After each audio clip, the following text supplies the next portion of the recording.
Hi, everybody. This is Pam from Around the Table Yarns, and this is our first session of the Tunisian Crochet Club that we're doing all year long. Um, this is my second recording of this class. Turns out the first one I made a couple weeks ago was blurry, so I am re-recording it now. So if you watched the first one, I've since deleted it, but if you watched it ahead of time, this is the same thing, just hopefully not with blurry sections. So let's start.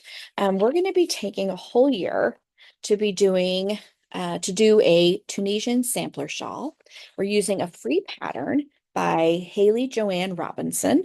Um, I've worked through several of the pieces of this pattern. It is beautifully written. I think it is a great introduction to stepping up your Tunisian crochet skills. If you've never done Tunisian crochet, that's okay. You do need to have, in order to do this, a little bit of basic um, crochet skills. You need to be able to chain. You need to know how to yarn over and pull through a loop. Everything else we're gonna learn. So if you've got basic crochet skills, you're gonna be just fine. This will be a great introduction to Tunisian crochet. All right. So I'm gonna switch over to the overhead camera so that we can look at the pattern together. And because it's a free pattern, I'm able to show it on camera, which is always a bonus, and talk about the things that you're going to need in order to do this class.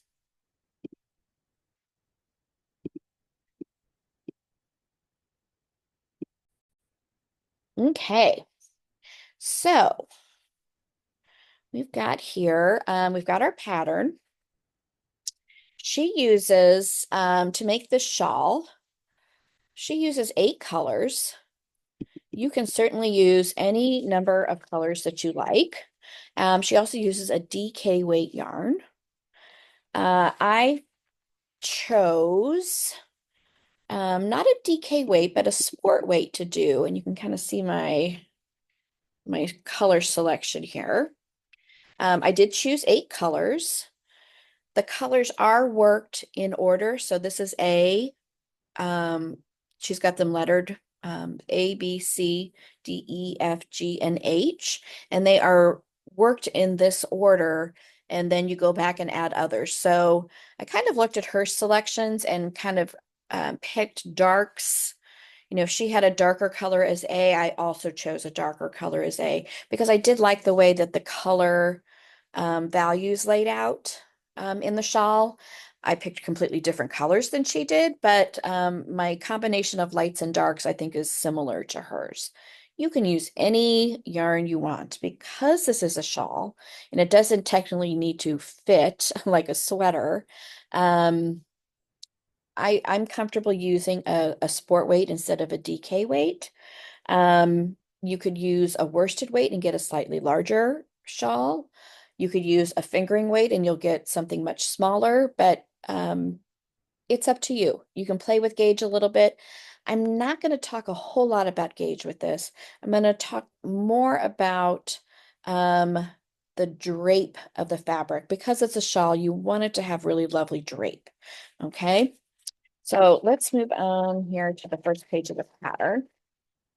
I've got some notes here that I want to cover. All right, let me zoom in. Okay.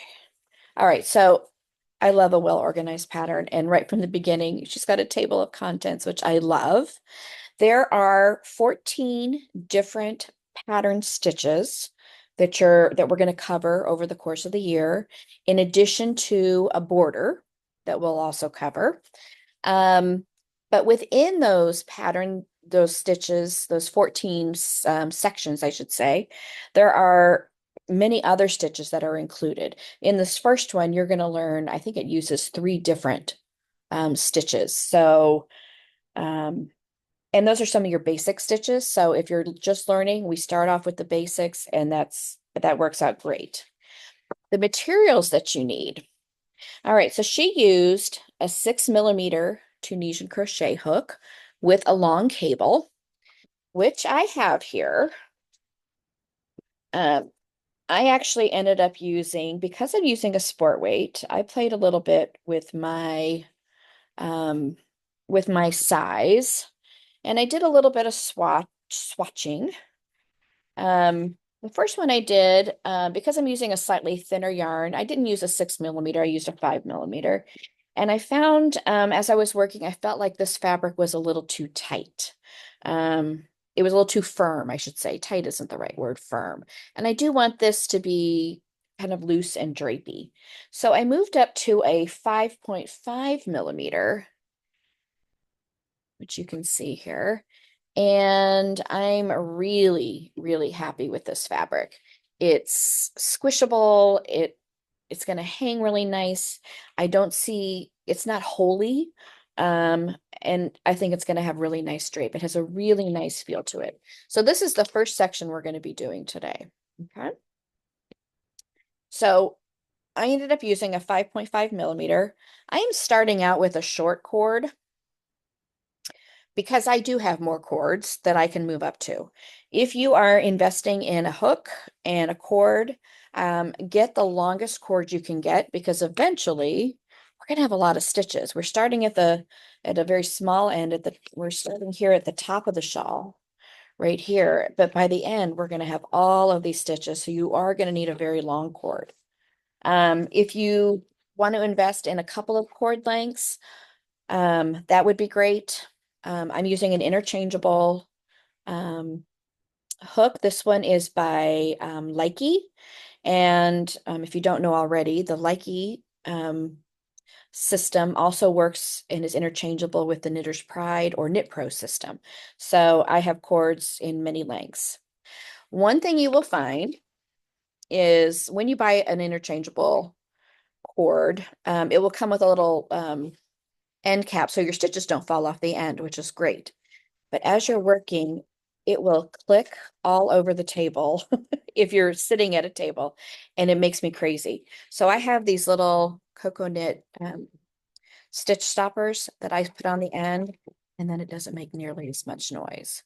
Because there are times when you have all of your stitches on your cord and there's nothing banging around. But as you're doing your return pass, all of those stitches come off the cord and you've got a lot of stuff banging around and it just gets annoying. So putting a little piece of foam on the end, um, a little piece of cork, something like that could really help if you find that really annoying. If you don't, if you're not working at a table, if you're sitting on a couch or a chair, then it's not something you have to worry about. Okay. So you're going to need the hook appropriate to your yarn that makes a fabric that you like. So I would start with um, the size that is look at the size that of hook that is recommended for your yarn and then go up at least 1 millimeter size. Tunisian crochet needs to go up a size. So this one would use anywhere between a 3 and 3.5 millimeter hook for regular crochet. For Tunisian crochet, you need to go up at least one hook size. And I ended up going up to a 5.5, two hook sizes. Okay. So that's a little tip about Tunisian crochet. So if you're using a worsted weight yarn, you can see what your ball band says and then work up from there. Okay. You're also going to need at least one removable stitch marker.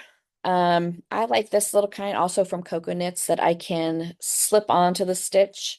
You are going to have one that you're going to need for your center stitch that we're going to be taking off and moving up every row to mark our center stitch. And this just comes off easily. But if I'm putting this down in between projects, I can really twist it around and it's not going to come off on its own. So these are some of my favorites. You can also use a little locking stitch marker, something like this. It just takes a little more time to unlock it and slip it on, but these will work great as well. Okay. So you're going to need at least one. And remember, stitch markers are like socks in the dryer. They get lost. So have a couple available for you. Okay. And then you're also going to need a pair of scissors.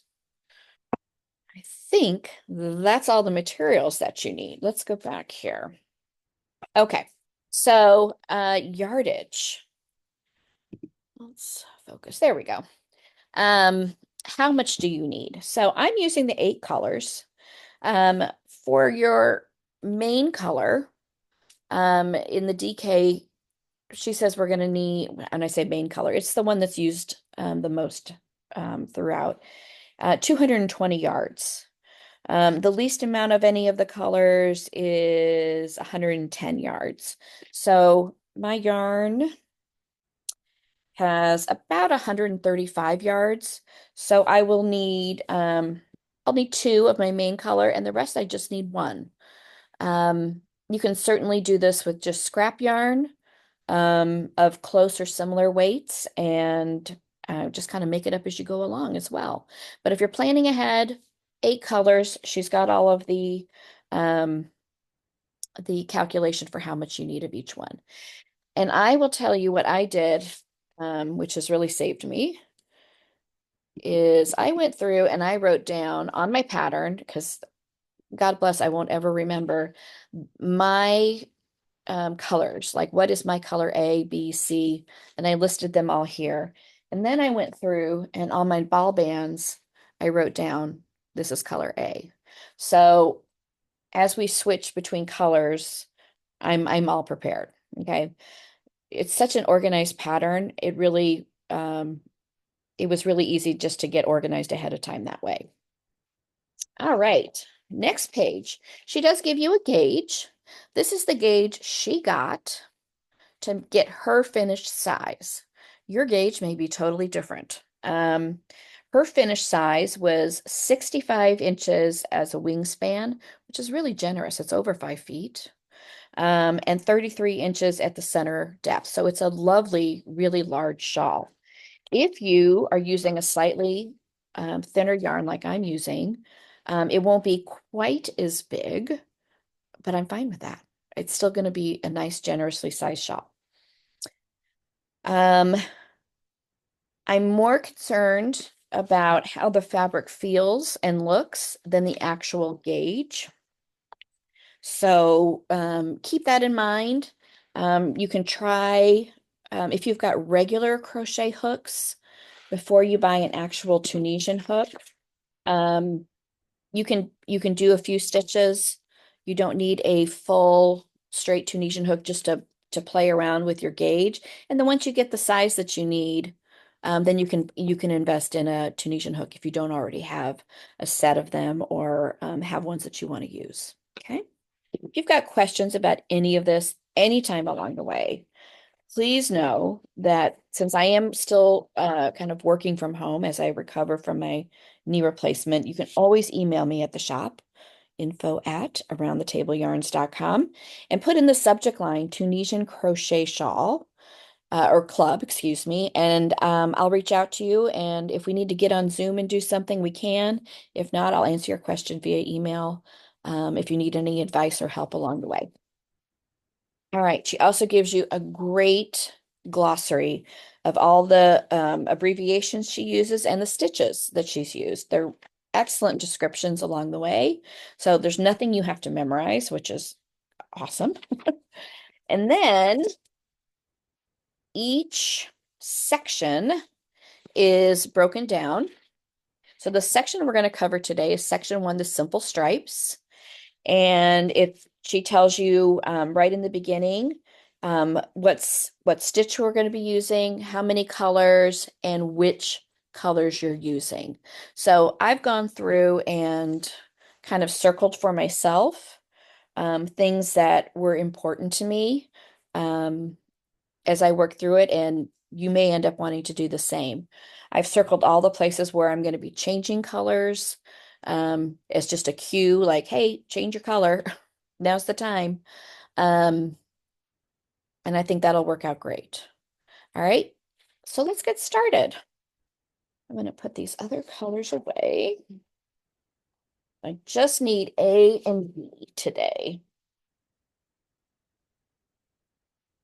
Okay.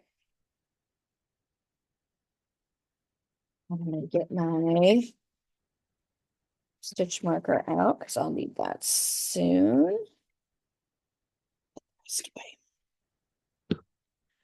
Okay. So this pattern starts with chaining 3.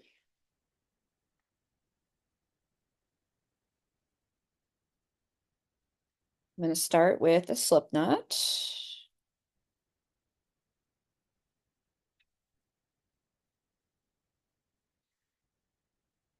Tighten that up on your hook and chain 3. So if you can do a yarn over and a pull through in order to make a chain, you really can do this, okay? All right, so now we're going to do a foundation row. I'm going to zoom in just a little for you.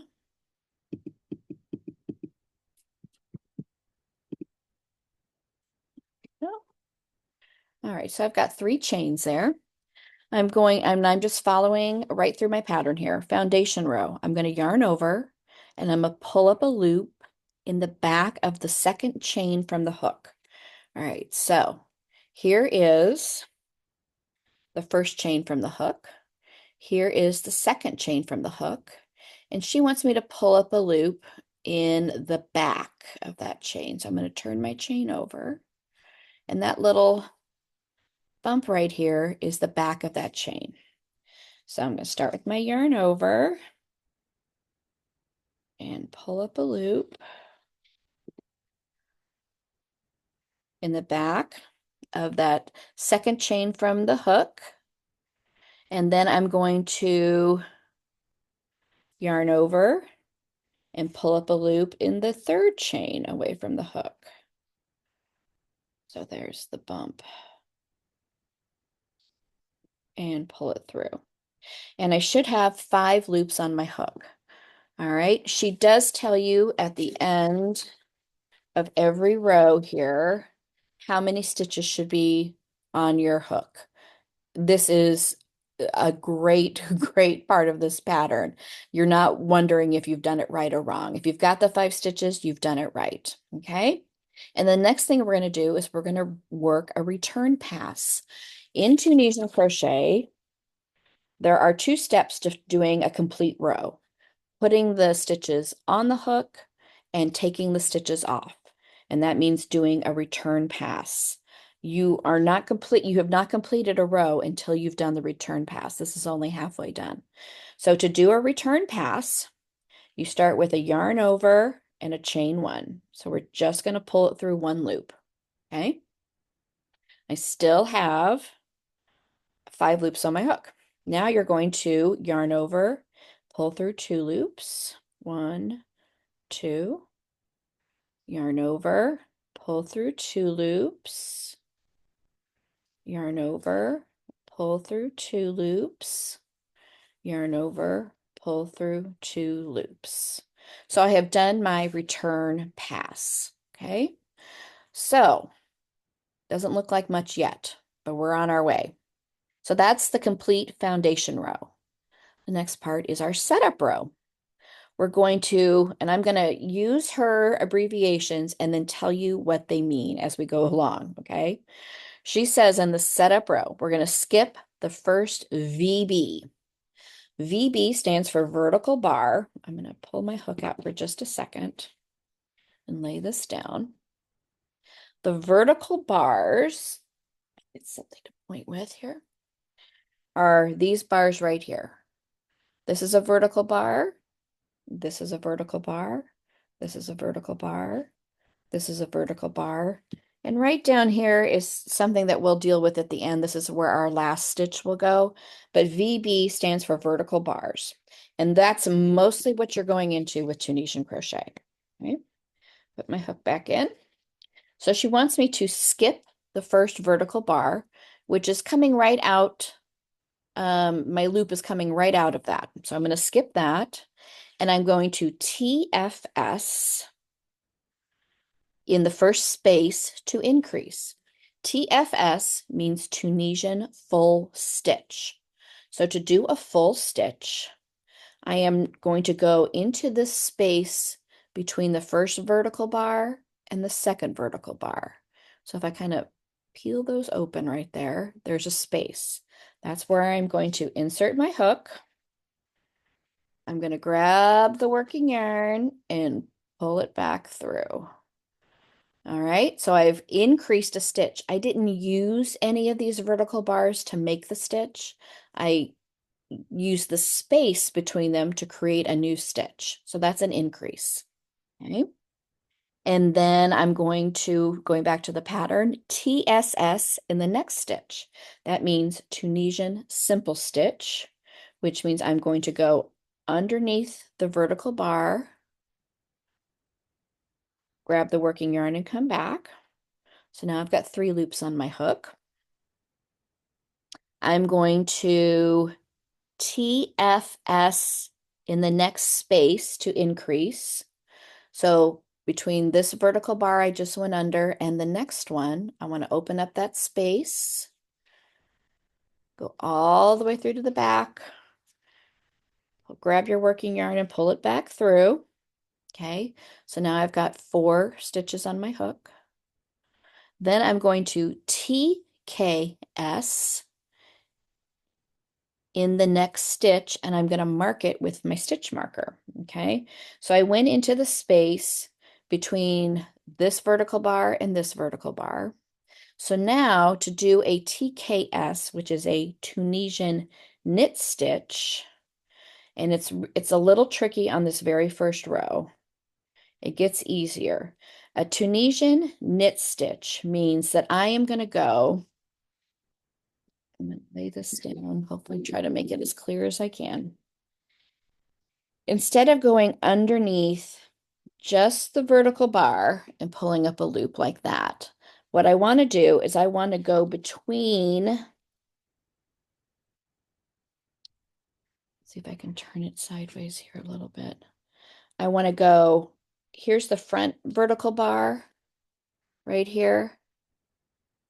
And on the other side is here's the back of that vertical bar right there. I want to go in between the two and push it to the back. It's a little tricky on this very first row. Like most knitting and crochet, it is always tricky and fiddly at the very beginning. But what I want to do is I want to make sure I'm going in the right spot here. Yeah, right here to the back and pull up a loop. Oh, I went into the space, not between the stitches here. Let's try that again. Here's the front, there's the back. You know, I've only done this a ton of times. There we go. Okay. And pull it back through. There we go. All right. And then I'm going to mark that stitch. And that's as simple as taking my stitch marker and just sliding it on that loop right there, letting it hang to the front just like that. Then I'm going to do another full stitch. So I'm done with this vertical bar right here. Get my stitch marker out of the way. Here's the next vertical bar. So I'm going to go into the space between them. Pull up a stitch. Every time you do a full stitch, you're increasing. Okay. And then I'm going to do a simple stitch.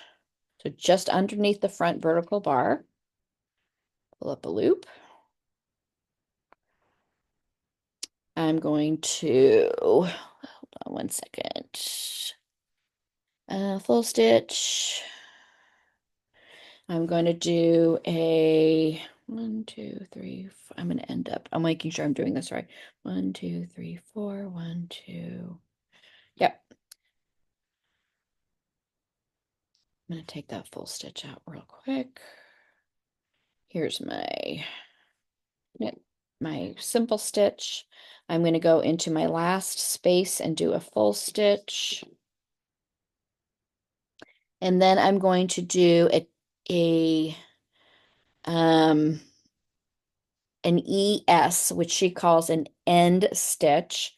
And that is going into the chain 1 we made before we started our return pass. That's where your final stitch or your end stitch goes. So I'm going to poke into that chain 1 and pull up a loop. And I should have 9 stitches. 1, 2, 3, 4, 5, 6, 7, 8, 9. Your marked stitch, your knitted stitch, is your center stitch. So I should always have the same number on this side as I do on this side. Okay, and that's going to be consistent through this whole section. So if you've got 1, 2, 3, 4, and then your center stitch, 1, 2, 3, 4, you're good. Okay, we're going to be doing this again, and it will be a little easier to see on the following rows. And then I got to do a return pass. So I yarn over and pull through one loop. That makes my chain one. And now that chain one is right here. If you have a hard time recognizing where you're ending your final stitch or your end stitch is, it won't take you long to figure it out. But I'm going to put a little stitch marker right in that chain one just for this next row so that you, when we come back to it, you'll see and you'll start to recognize where you have to put your end stitch. Now yarn over, pull through two. The return pass is always the same. It starts with a chain one, and then it's yarn over, pull through two. Yarn over, pull through two loops. Yarn over, pull through two loops. Yarn over, pull through two loops. Just ignoring that stitch marker on the center stitch. It's just going to hang there. Through two. Yarn over, pull through two. The return pass never changes. And when you're down to one loop, you finished your return pass. So that is our complete setup row number one. Setup row number two. We're going to skip the first vertical bar again, which is right here. And I'm going to Tunisian full stitch, TFS in the first space. Go into that space and pull up a loop. And then I am going to TSS to the marked stitch. So since we had done some increases, now I'm just going to do the simple stitch until I get to the marked stitch. So all I'm going to do is go underneath the vertical bar, pull up a loop. Underneath the vertical bar, pull up a loop. Underneath the vertical bar and pull up a loop. Okay? At the end of this row, she tells me I'm going to have 13 stitches. So I know I'm going to end up having 6 on this side, 6 on this side, and then my center stitch. So now we've got we've done our TSS to the mark stitch, and then she wants us to work a center increase, which is listed in your abbreviations. But a center increase is going to be the same on every row. When you get to that marked stitch, you're going to do a full stitch in the space before it. You're going to do a knit stitch into the marked stitch, and you're going to do a full stitch on the other side of the knit stitch. Okay, all 3 of those stitches make your center increase, and you're going to be doing that on every row. Okay, so let's go into, and on this row, I think the knit stitch will be easier to see. So here's the space, kind of going underneath that return pass into that space there and pulling up a loop. Okay, so now I've got my stitch marked here, and it's a little easier to see this time, I'm hoping.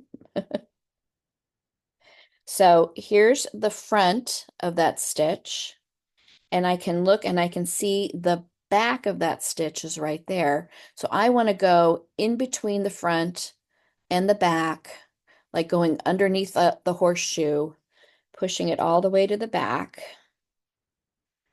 and pulling up a loop. I am going to remove my stitch marker and mark my new knitted stitch. Okay. Get it out of the way there. And then I'm going to make another full stitch, and that completes my center increase. All right, so let's make sure I do have 6 on this side of the stitch. 1, 2, 3, 4, 5, 6. And here's my marked stitch. That's my center one. So I should have 6 when I get to the end on this side.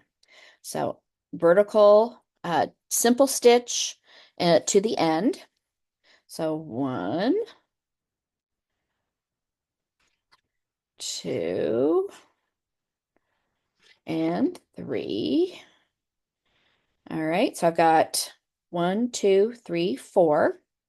I need to do a full stitch in the space between the last vertical bar and my end. I'm going to go right in there. And then I make my end stitch, and my stitch marker is there showing me where to do that. And before I go any further, I want to make sure I have 6 on this side. 1, 2, 3, 4, 5, 6. Okay, so I've got 6 and 6 plus 1 in the middle, 13, which is the correct stitch count. I'm going to take that one off. Now I do a return pass. Chain 1. You can put this back if you want to, but I think after a few rows, you're going to start to recognize where that end stitch goes. And then yarn over, pull through 2, yarn over, pull through 2, yarn over, pull through 2. Oh, I'm so sorry, I was out of screen. Yarn over, pull through 2, yarn over, pull through 2, yarn over, pull through 2.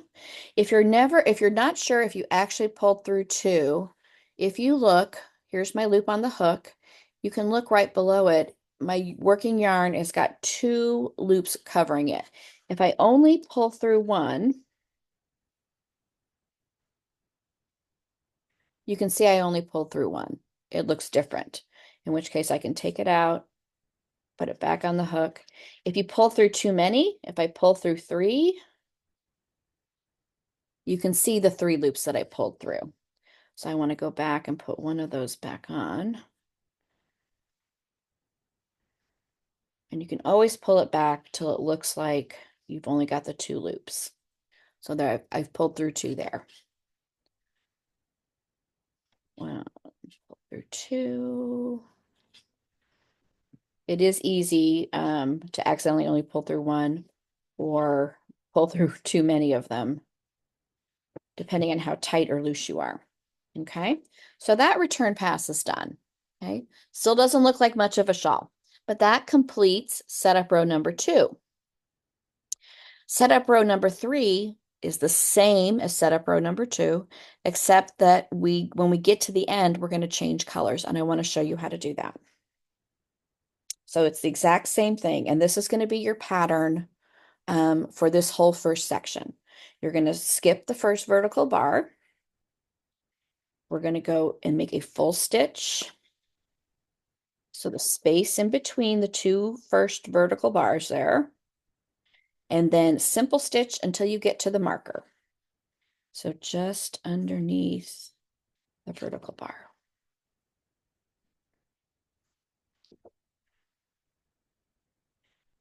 The further you would get away from our beginning chain, the more it's going to start to take on a shape. These increases will take over, okay? So now I've gotten to my marked stitch, which means it's time for a center increase. So I make a full stitch, open up that space, there it is. And then I make a knit stitch.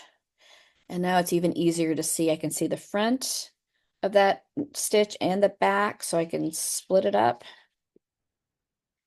and move my marker up. Having a nice removable marker like this makes it really easy. Make another full stitch. And then simple stitch to the end.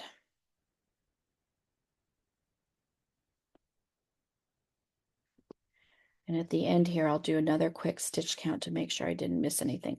I'm actually hoping I do miss something so that I can show you how to find it. All right, so I'm out of vertical bars. So now it's time to make a full stitch and then work my end stitch. And I'm going to take that out now. Okay. So let's look. We've got 1, 2, 3, 4, 5, 6, 7 on this side. There's my center, and then 1, 2, 3, 4, 5, 6, 7. I have 8 on that side. Oh, thank goodness. I did something wrong. And I honestly, I wasn't expecting that. I'm supposed to have a total of 17 stitches. So I should have 8 and 8. So what did I miss on this side? Let's see. 1, 2, 3, 4, 5, 6, 7. I've got the 8. I did everything right on this side. I don't have the 8 on this side. So I think what I did is probably missed a vertical bar somewhere. So here is how you fix that. All you have to do is I'm going to undo. Nothing's going to drop down. Nothing's going to come apart there.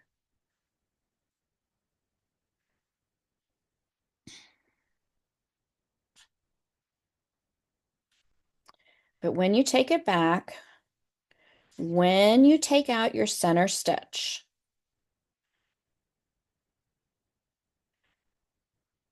remark the old center stitch. And the old center stitch, you're going to see on my bigger piece here, it's a little easier to see that center, that knit stitch this way. That knit stitch looks different than all the other stitches. It looks like the letter V. It looks like a knit stitch, okay? So this is what you're marking, and they should line up straight all the way through. It's like the spine of your shawl. It divides each side, and it should be straight all the way through. So when you take out that knit stitch, you need to make sure you're putting it back on a knit stitch.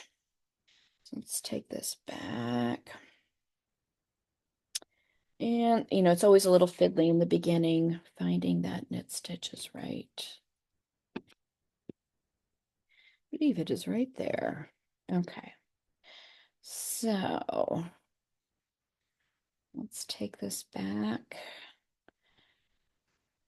I'm actually really glad that happened because learning how to fix your mistake in this, I think is equally as important. All right. So here's my first vertical bar. Let's see what happened here. We're just going to work through it together. So I'm going to make my full stitch, and then I'm going to Tunisian simple. I bet you I skipped this one. Simple stitch.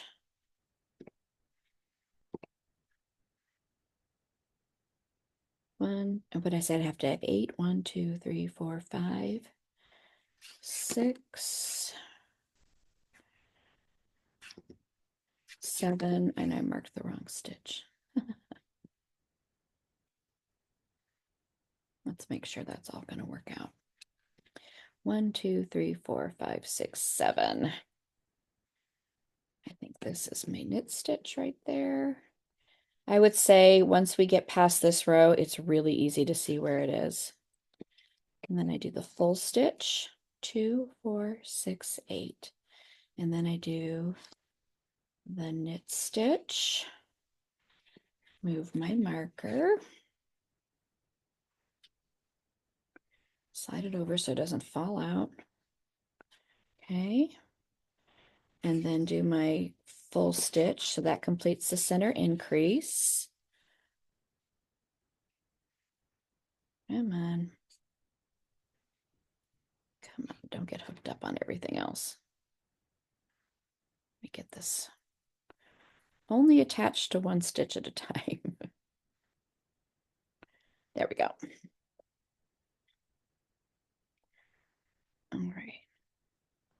Oh, it's all going awry for me here. Hold on. Need that off. There we go. Okay. Only hanging on one stitch. Still have 8. 2, 4, 6, and 8. So now I'm going to just double check before I keep going. I finished my center increase. So that's 1. Vertical bar, 2, 3, 4, 5, 6, full stitch 7, and stitch 8. So it was when I had missed a vertical bar over here. So now let's finish this row. I actually did not do that on purpose.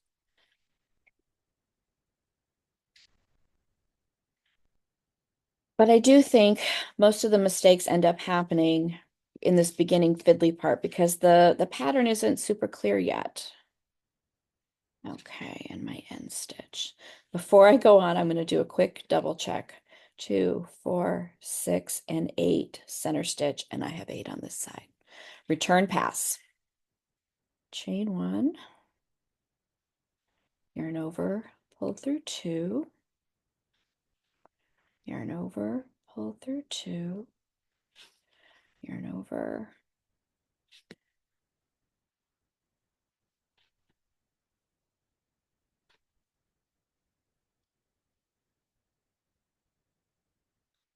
and again, this is setup row number 3. And at the end of this row, I'm going to change to color B.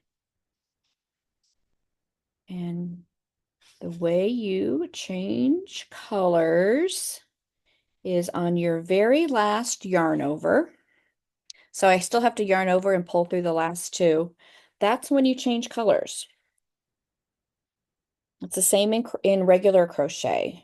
You always change the colors on the last yarn over of the row, because then it sets it up for the new row. Okay, so I'm going to take my new color, my color B.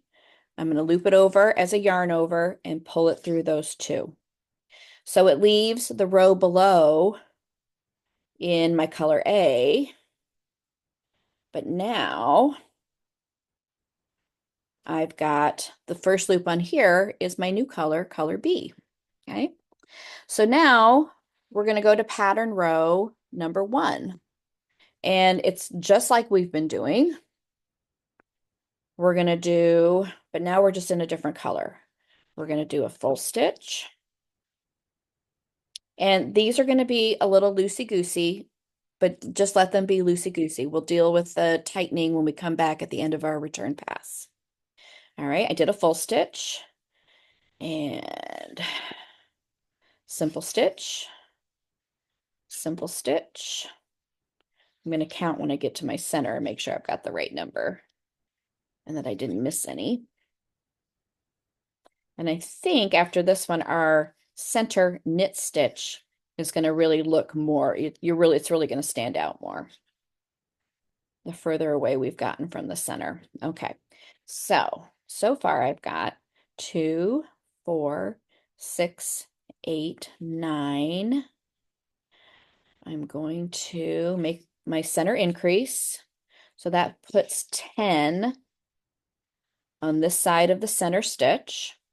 And at the end of row 1, I should have 21 stitches. So that would make sense. I should have 10 on this side, 10 on the other, and then my center stitch.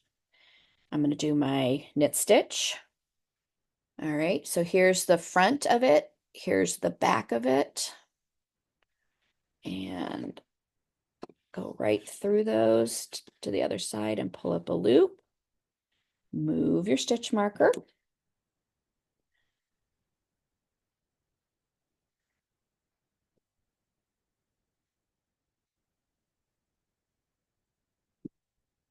I'm going to pause the video because the mailman's about to walk up and my dogs are going to go nuts. I'll be right back. I'm really glad I caught that. Let's go back to the camera. Oh, they're so loud. Okay, so I moved up my stitch marker.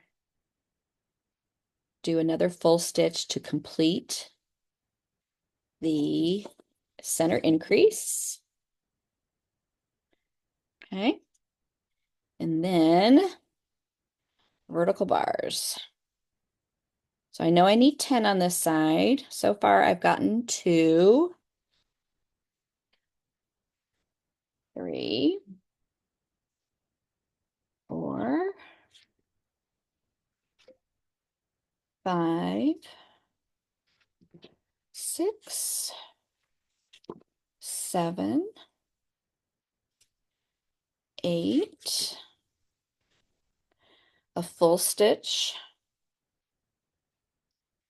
and an end stitch.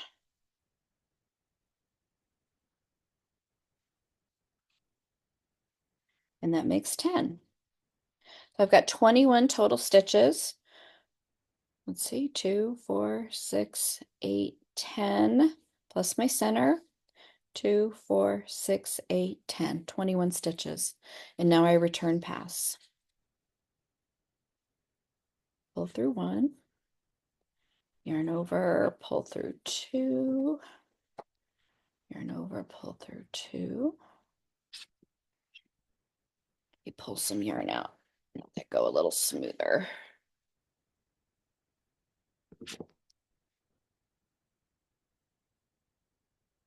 Okay.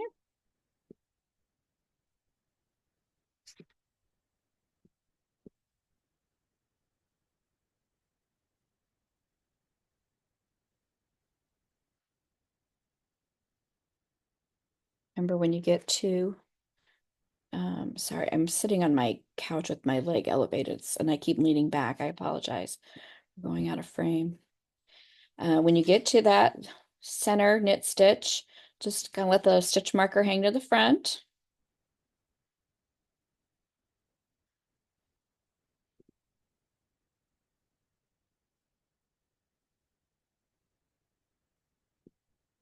Okay, and I told you it would be a little loosey-goosey where we had first come up. So before I do my last yarn over, I'm just going to take the end of my new one and just cinch it up a little, the end of my other color, just tighten them up a little bit so that I can complete it and keep it moving. Now, I'm not going to cut my color A because I'm going to end up going back to it. The nice thing about this pattern is that when we're going to carry the yarn up the side, and it may not look great, but it gets a border that hides it all. So don't worry about it. If you forget to, I'm going to take this out so it's out of the way. I'm just going to give these a little twist. So I'm going to twist yarn A and yarn B, and that's going to cause yarn A to continue to be carried up the side. It'll just be there for you. If you forget, and I promise you, oh, here. I forgot to twist and carry it up. And I've got these, I just left long floats. When you can't see it from the front. And when it comes time to add the border, that's going to get tucked in and hidden into the border. So don't fret if you forget to carry your color up. And I think at some point I just gave up because I couldn't remember to twist it every time. I remembered here, but that was it. So don't let it, just leave a long enough float that it's not changing your tension so that it still hangs nice on your stripes, but don't fret about it. It'll be just fine, and we'll clean all that up with our border. The other end, where we do our return pass, looks nice. Just has a little bit of a nice rolled edge. Okay, but if your tension is a little bit different when you do that chain one, again, don't worry about it. If it looks a little wonky to you, and mine does look a little bit wonky in a couple places, that's all going to get cleaned up with a border. So don't worry about that so much. All right. So then if we go back to our pattern,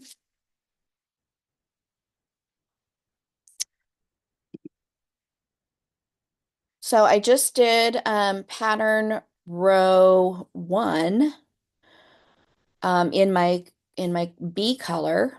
I'm going to do it again, row 2 and row 3. So you're going to do 3 rows of each color. The end of the 3rd row, you're going to change back. So it is a 6-row repeat. We're going to go through rows 1 through 6 two more times. Um, and you're going to go all the way through to row 6. And at the end of row 6, you're instead of changing back to color A, we're going to end up changing to color C. And what I have done here is, because I was not going to, um, here is the end of my section. I wasn't ready to switch to color C yet because I wasn't ready to do that part. So I just left a large loop. You could also put a locking stitch marker on there so that it doesn't pull through. And then when it comes time to do the new section, um, what we'll do is we're going to take it out. We're going to go back to those last 2 yarn overs. And we're going to take that out so that we can use our color C to do our final yarn over. But I went ahead and I pulled it through with this one, just leaving a large loop so that I can go back and undo it and then add color C when I'm ready to start the next section.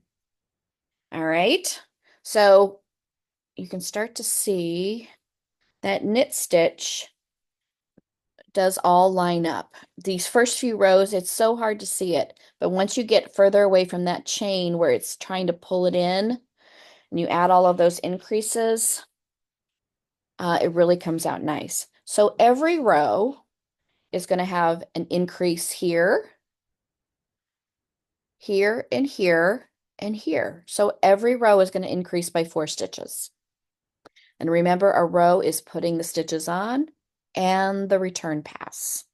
Okay, don't forget that the return pass is part of each row. And she does say in the pattern, work your return pass, RETP, work your return pass.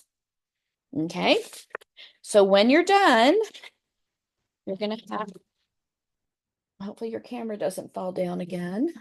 Sorry about that. You're going to end up with, here's where we started, right here. And you're going to have 1, 2, 3, 4 of your color A, stripes of your color A, and these are 3-row stripes. And then 3 of your color B. And then we'll be ready to start the next section. So I hope that was clear. I hope it's not blurry. I'm about to go and check. Next time, we're going to start with the section 2, which is the purl stitch, the Tunisian purl stitch. So, I told you there's 14 sections. Sometimes we're going to do, if it's an easier stitch, we're going to cover 2 sections in a month. We'll be doing that earlier on when the rows are shorter, so you'll have time to complete them in the month before we get to the next one. But you've learned a lot here in this first section. You've learned more than one stitch. You've got the full stitch, you've got the simple stitch, you've got the knit stitch, and you've learned how to do a center increase. It's not the only way to increase in Tunisian crochet. It is how she chooses to do the increase. Just like there's lots of ways to increase in knitting and crochet, there's lots of ways to increase as well. So we're using the full stitch to do the increasing on this particular pattern. So I hope you're enjoying this. It's going to be a lot of fun. If you've got questions, please reach out.